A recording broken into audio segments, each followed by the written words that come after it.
Hello বন্ধুরা, তোমরা সবাই কেমন আছো? আশা করছি অনেক ভালো আছো, আর আমরাও ভালো আছি। তো আজকে হচ্ছে 21 তারিখ। তো দেখো আমি স্নান টান করে এখন মানে রেডি হয়েছি আর কি। রেডি মানে স্নান টান করে সিঁদুর টিঁদুর পরে নিয়েছি, এখন হচ্ছে পুজো দেব। আর আজকে হচ্ছে আমার হাজব্যান্ডের মানে জন্মদিন। তো সেই উপলক্ষে মা আর আমি আমাদের ঘরেই আর কি পুজো দেব। আমাদের গোপাল সোনা আছে, তাকেই দেব।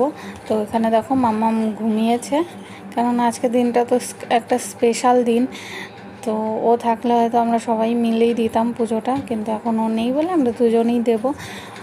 আর তোমরাও একটু আশীর্বাদ করো, ও যেন সবসময় ভালো থাকে, সুস্থ থাকে, এটাই চাইবো তোমাদের কাছে। তারপরে এই দেখো ঠাকুর ঘরে চলে এসেছি। এই যে মা পায়েস পুরি বানিয়েছে আর মিষ্টি নিয়ে আসা হয়েছিল। তো এগুলো দিয়েই আজকে মানে আমাদের গোপাল সোনাকে খেতে দেওয়া হয়েছে। তারপর এগুলো আর কি সবাইকে দিয়ে দেব অল্প অল্প করে। তা তো পুজো টুজো দেওয়া হয়ে গেছে। তারপর এখন খিদেও পেয়ে গেছে, অনেকটা টাইম হয়ে গিয়েছিলো, প্রায় 1:30টার মতো বেজে গিয়েছে। সকালবেলা কিছু খাইনি, সকাল থেকে চা মুড়ি খেয়েছিলাম, আর কিছু খাওয়া হয়নি। তো এখন খেয়ে নেব। তারপর এখন দেখো আমি তোমাদের কি দেখাচ্ছি, যে সেন্টার থেকে মাম্মামকে খিচুড়ি দিয়েছিল। তো মাম্মাম অল্প খেয়েছে, আরও অনেকটাই আছে। তো খিচুড়িটা আজকেরটা বেশ ভালো হয়েছিল। এমনিতেও মানে খিচুড়ি যেগুলো বানায় ভালোই হয়, খারাপ হয় না খুব একটা। তারপরে এখানে আমি ভাত বানিয়েছি, অল্প করেই বানিয়েছি, কেননা রাত্রেবেলা না পুজোর আর কি নেমন্তন্ন আছে, বিপত্তারিণী পুজোর। তারপরে এখানে এই যে ঘিমা পাতা দিয়ে বেগুন দিয়ে তেতো শাক আর কি এটাকে বলে, তো সেটাই বানিয়েছিলাম। আর এই যে ছোটো মাছ বানিয়েছিলাম কচু দিয়ে। তো এখন খাওয়া দাওয়ার পরে মাম্মাম তো ঘুমিয়েছিল, ঘুমানোর পরে এখন 3টের মতো বাজে। তো মাম্মাম উঠে পড়েছে, তো মাম্মামের সাথে অল্প খেলো করছিলাম আর কি। তারপর এই যে বিকালবেলা আবার মাঠে চলে এসেছি, কেননা রাস্তায় বসলে না ছোটাছুটি করে মাম্মাম, আর রাস্তা দিয়ে পুরো গাড়ি যায়, গাড়ি টোটো তারপরে সাইকেল, তো মানে কিছু হয়ে যাওয়ার একটা চান্স থাকে। তার জন্য এই মাঠে গিয়েই বসি প্রতিদিন আর কি বিকালবেলা করে আমরা। তারপর এখানে দেখো সন্ধ্যাবেলায় আবার রেডি হয়ে গেছি, প্রসাদ খেতে যাব যে বললাম। তো এই যে রেডি হয়ে গেছি, এখন যাব সবাই মিলে প্রসাদ খেতে। আর হ্যাঁ, আজকে তোমাদের একটা মানে বিরাট বড় খুশির খবর দিতে চলেছি। আমার কাছে সেটা মানে অনেক বড়ই খুশির খবর বলতে পারো। তো তোমাদের দাদাভাই আসছে, আর মাত্র 4 দিন বাকি আছে, 6 মাস পর আসছে বাড়িতে। বুঝতেই পারো ফৌজিদের লাইফটা এরকমই, জানো, সবসময় তো ছুটি পায় না। যারা ফৌজি ওয়াইফরা আছো তারা তো জানবেই যে বছরের মধ্যে 2 মাস ছুটি, তবু মানে 2 মাসও না, মানে 20 দিন 25 দিন, বাস, এর বেশি নয়। কিন্তু এই যে আমরা সবাই যাচ্ছি এখন, এই যে মাম্মাম, তো ফাইনালি আর কি তোমাদের দাদাভাই আসছে।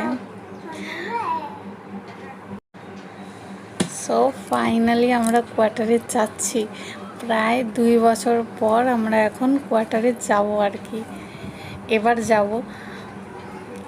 তো অনেকটাই খুশি, সত্যি বলছি অনেকটাই খুশি।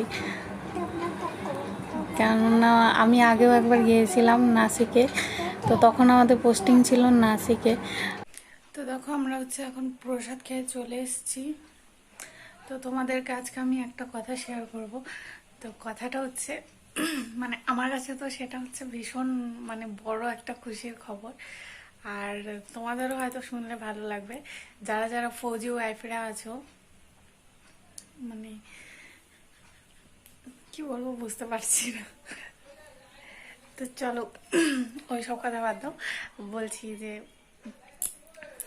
আমি আর কি তোমাদের কাছে যে কথাটা শেয়ার করব ভাবছিলাম, তো সেটা আজকে বলেই দিই।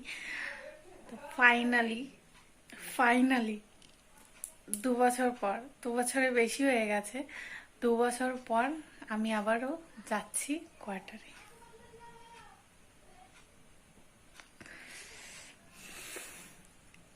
অনেকটাই খুশি। আর তোমাদের দাদাভাইও আসছে বাড়িতে, আর 4 দিন বাকি আছে। তো ফাইনালি যাচ্ছি আর কি। তো অনেকটাই খুশি, আর একটু মনের মধ্যে ভয়ও আছে।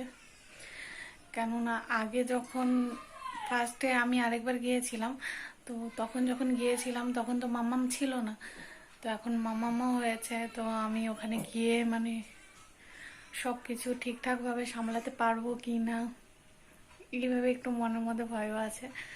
তো চলো, তোমাদের দাদাভাই পাশে থাকলে আমি সব কিছু করে নেব, কোনো ব্যাপার না। তো অনেকটাই খুশি সত্যি। যারা যারা ফৌজি ওয়াইফরা আছো তারা তো মানে জানবেই যে মানে কোয়ার্টারে যাওয়াটা আর কি কতটা খুশির ব্যাপার। সত্যি বাড়িতে একা একা ভালো লাগে না, বিয়ের পরে হাজব্যান্ডই হচ্ছে সব, আর সেই যদি বাড়িতে না থাকে বছরে মাত্র মানে 2বার ছুটি পায়, 2 মাসও না ঠিকঠাক, তাহলে মানে কতটা কষ্ট হয় বাড়িতে একা একা থাকতে। সো ফাইনালি 2 বছর পরে আবার আমাদের যাওয়ার সৌভাগ্য এলো। তো আমাদের তো মানে পোস্টিং হওয়ার কথা ছিল, তো হয়নি। তো জানি না সামনের বছর হবে কি না, তো বলতে পারো হয়তো আমরা ওই 1 বছরের জন্যই যাচ্ছি, তো যেতে তো পারছি, এটাই অনেক বড় কথা, তাই না? তো কি বলবো না বলবো সত্যি কিছু বুঝতে পারছি না। তো চলো বাই বাই। তোমাদের যদি ভিডিওটা ভালো লেগে থাকে তো অবশ্যই একটা লাইক কমেন্ট শেয়ার করে দেবে, আর আমার চ্যানেলটাকে সাবস্ক্রাইব করে রাখবে আমার নতুন নতুন ভিডিও দেখার জন্য।